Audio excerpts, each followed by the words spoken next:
Namhlanje ngihlele studio no Gezani Dludla ozobe sitshela kabanzi nge-talent show yakhe.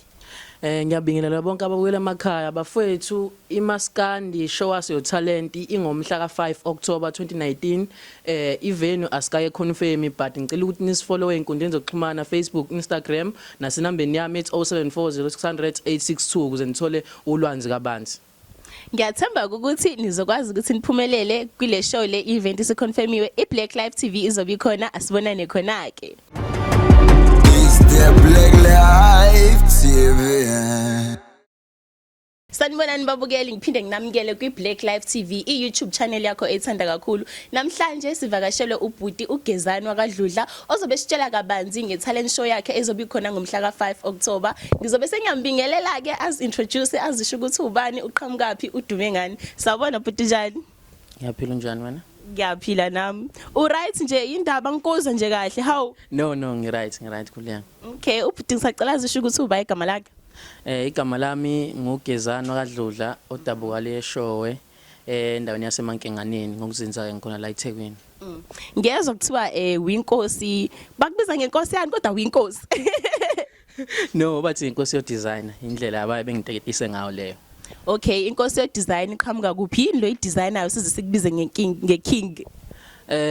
Akumine ngiqambe lokho abantu abasho kanjalo ngenxa imisebenzi yami engiyenzela more abantu bamaskandi more kwi designing, videography and photography but ke kwi designing ngicabanga ukuthi yona engithathe yangibeka kulelize ngesengikulona lethu abantu isikhathi esiningi bethi nginkosi yo design should lokho bakushiso ngoba bebona umsebenzi wami ngendlela osezingeni ngakhona. Awushiso yabaxa ke phela muyishaya design nje imo wayishaya nje yakho king ngoba uthola abantu be my king. Sacela ukuthi ungitshele kabanzi mayelana ne talent show yakho. iMaskandi show us your talent is the first annual engomhla ka5 October. Umcimbi engiuhlelele ngathini noma ngabe ubani uvumelekile but okumnandi kakhulu kuyindaba ezimnandi ukuthi noma ngabe umuntu ongakaze ngene e-studio ongenayo idemo uzobe enethuba lokuthi ejoinele ishow because kuzobe kwenziwa nane live yabo. So ngicabanga ukuthi nginika abantu abasafisa ukungena emculweni nabo ithuba lokuthi mhlawumbe beveze ikhono labo emphakathini bese kuba khona mina sengisebenzile labantu abaningi emculweni uthola ukuthi abanye sebeyazi abavelele but isikhathi esiningi abanawo amandla ukuthi benze izinto ukuze ikhono labo mhlawumbe lifinyelele libone nangabanye abantu abehlukile abangekho more focus kuMaskandi. So into enjengama music videos izinto eyishoda kakhulu la kwi-genre kaMaskandi. So engibona ukuthi uNkulunkulu lokho mina angiphe khona uma ngabe sikwazi ukuphilisana nabafowethu bekwazi ukuthi bazi ukuthi mabedinga ukuthi kwenza izinto beze kumina nami kufanele ngibuyisele back kulokho enginakho le ungasho nje ukuthi competition but kakhulu akukho mina engifuna ukukuzuza it's about giving back lokho mina italent yami because uma ubheka izinto ezilaphana awukho umkomelo ukuthi uwin iprize noma into ethile izinto engizenzela mina ngetalent yami. So ngicabanga ukuthi abaculi abasephansi abasakhula nase begqamile but abangakaphumeleli ngicabanga ukuthi ichance yabo leyo ukuthi bazibonakalise. Okay, so ngisacela ukuthi ungitshele mina ngama requirements okungenela le talent show ukuthi mhlawumbe ikhona yini joining fee nje izinto ekanjalo. Yeah, i-joining fee ikhona but nakhona is 200 rand category 1 category 2 is 250. So ngicabanga ukuthi na i-joining fee akuyona into egqilaza kakhulu uma awubheka ama prizes ngendlela engicharge ngawo mangenza lezi zinto ezobe yiwina lapha ihluke kakhulu nakhona senzele ukuthi uyabona ukuthi kube ne-arrangement ngoba mase siqhamuka sesithi abantu abangene free kuzogcina mhlawumbe ngene abantu esingesikhona ukuthi nathi sibaseve bonke yabo. Yeah. Oh, okay, so manje besikhuluma ngama requirement ongena so ababukeli ke bona ke mhlambe mebefuna ukuthi bazobukela italent show bakhona ithikithi mhlambe bazongena ngamalini lizotholakala kuphi? Akho thikithi bangena mahala njoba ngisho ngithi angifune ukuzuza but ngifuna ukuthi i-crowd ifike and mhlambe out of 100% 10% ngiyawunika amandla ukuthi nawo beka ama judge because bazobe khona ama judge lapha.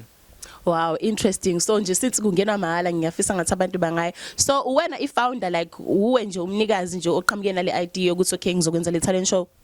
Yeah, imina u-founder bese kuba khona insizwa esibambise nayo ngaphansi kwekhampani umhamba wodwa kuphinde kube khona futhi usanda lo magubane kube khona insizwa ye Black Life TV nayo ethe mfowethu angeke ngize ngihlale ngibukele uma ngabe wenza into enhle uyenzela abantu nami ngicela ukufaka isandla. Ngiyabonga kakhulu because nanezinye izinto uthothi bangenza into bakwazi ukuthi bethi no asenzini kanje la asenzini kanje ngoba nami ngisemfishane and okokuqala ngenza lento but kuukuthi nje isifiso sami ukuthi ngifisa ukuthi ngendlela kuhambe nje ngendlela engifisa ngayo kuze kuphumele kuphinde nangokuthi nangonyaka ozayo mhlambe sithole nabantu abazosiseka yabo sikwazi ukuthi senze more because injongo yethu ukuthi sisize abaculi abasakhula. Oh wow, at least usunawo ama sponsors. So ngiyezwa ke ngandlebeni ukuthi enina kukhona umculo osevelele ngifisa ukwazi relationship yakho naye ngoba kuthiwa wakuthengela ikamera kanokusho. Bathini ubudlelwane bakho noKhuzani? Yeah, uKhuzani usesebenze nami ngicabanga ukuthi asidi isikhathi kakhulu but ade sazana ukuthi ukusebenza siqale mhlambe 3 years back.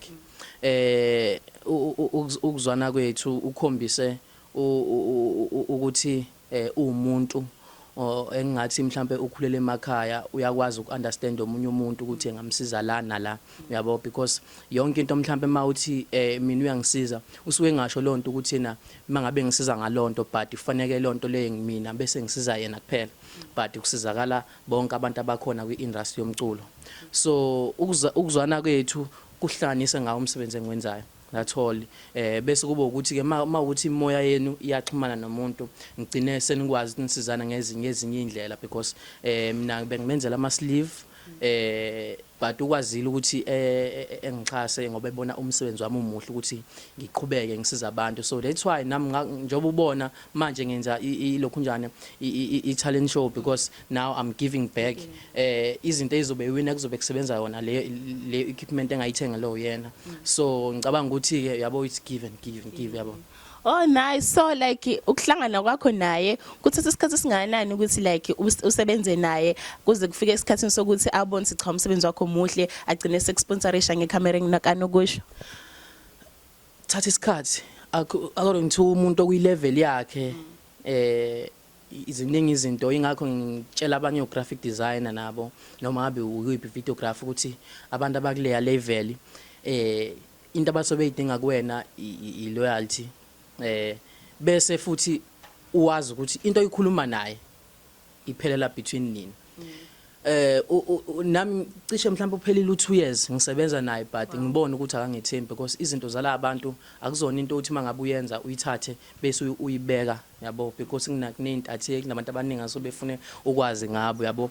So uma benza izinto surely vele bazodinga thina ama graphic designers because abakwazi ukuthatha i-microphone betshele wonke umhlaba ukuthi benza njengamanje but thina ngekhono lethu siyakwazi ukuthi sibenzele lokho abafuna ukwenza kufakwe ku Facebook nakuphi kubone bonke abantu ukuthi no okay uKhuzani uzokwenza ukuthi manje noma ubani noma yoliphi iciko. So mhlawumbe uthi uphelile u2 years ngibona ukuthi siyasebenza naye but akakangithembi uyabo nami ngiphinde ngenze lawo mistake ngesimo yabo senjabulo ukuthi hawu uKhuzani vele umuntu akade ngase ngifisa ukusebenza baningi futhi baningi ngithathe lonto ukuthi ngiyipublish mina singashaya isikhathi uyabo but kwahamba nami ngaze ngajwayela ngabona ukuthi okay manje I have to be professional ngisebenza nama professional because baningi abanye omageza amahle omajota engabala ngize baningi kakhulu because bonke mina bonke sebefana ukuthi bakwi level yodwa ngibathatha ngendlela eyodwa because nami sengikulona izinga lokuthi abantu bekwazi ungihlonipha ngento engiyenzayo ngiyenzela bona. Okay, ake sithi ke le video o le interview yakho kuyenzeka ayibone uKhuzani kanye nama sponsors wakho ikuphi nje ongakusho kubona?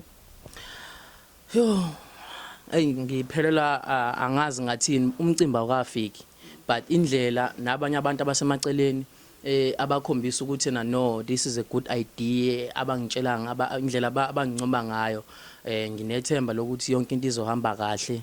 So even nakubona ngathi nje just ukuthi benginike ithuba ngiyabonga because ngikwazile ukuziprove ukuthi nami ikhona uNkulunkulu into angilethele yona emhlabeni bese ngibonga nama sponsors ami ukuthi uma ngabe ekholela kumina which means ayabona ukuthi nginawo leyo power yokuthi ngingenza into yenzeke ngayo lokho. Okay, so umuntu obukele ofisa ukwazi kabanzi mayelana neshow yakho uzokutholakala kuphi? Ngicela ungiphe ukuthi Facebook, Instagram, mongenankinga nefone number ungasabi ukuthi amantombazana asezokuhlupha manje.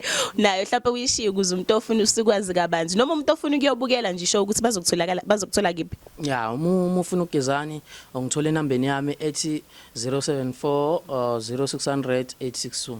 Ngicela siphinde number 074 0600 862.